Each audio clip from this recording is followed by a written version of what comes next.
The United Nations is calling it a turning point in the devastating conflict in Gaza. A new peace plan is on the table, endorsed by the UN Security Council, sparking international headlines and a flicker of hope for millions. But as we look past the diplomatic jargon, we have to ask, is this a genuine path to peace or just another cycle of hype? For informed citizens and students of global politics, the stakes couldn't be higher. We are seeing a massive push from the international community to halt a war that has reshaped the Middle East. Today, we go beyond the sound bites to analyze the fine print of the proposal and the harsh realities on the ground that could make or break this deal. The core of this peace plan is a structured three-phase approach designed to de-escalate the violence incrementally. Phase 1 calls for an immediate full ceasefire lasting 6 weeks. During this time, Israeli forces would withdraw from populated areas of Gaza in exchange for the release of some hostages, including women and the elderly. Phase 2 aims for a permanent end to hostilities and the release of all remaining living hostages. Finally, Phase 3 focuses on a massive multi-year reconstruction project for Gaza. It sounds logical on paper, but the transition from a temporary pause to a permanent peace is where the most significant diplomatic hurdles remain buried.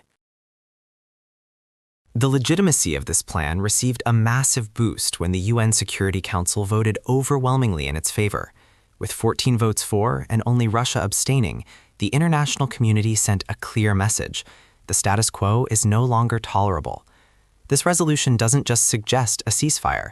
It welcomes the proposal and urges both Israel and Hamas to implement its terms without delay.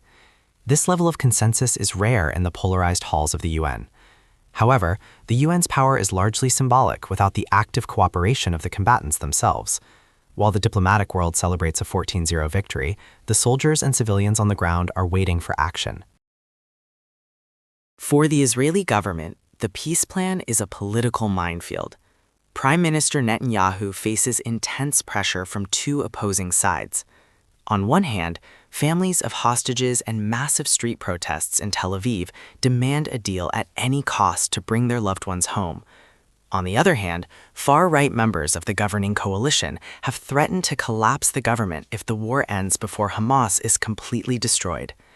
The Israeli military continues its operations, citing the need for security, while the US insists that this proposal is actually an Israeli one. This internal friction creates a wait-and-see atmosphere that complicates every diplomatic move. Across the border, Hamas's response has been cautious and calculated.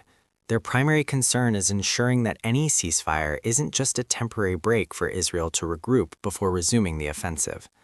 Hamas leaders are demanding guarantees for a permanent end to the war and a full withdrawal of Israeli troops from the entire Gaza Strip. While they have expressed a positive outlook on the UN resolution, the devil is in the details. Negotiators in Qatar and Egypt are working overtime to bridge the gap between temporary pause and permanent end. Without a signed commitment that satisfies Hamas's survival instincts, the plan risks remaining a theoretical exercise. While politicians debate, the humanitarian situation in Gaza has reached a breaking point. Over 2.3 million people are caught in a crossfire of hunger, disease, and displacement. The peace plan isn't just about stopping the bombs, it's about opening the gates for aid.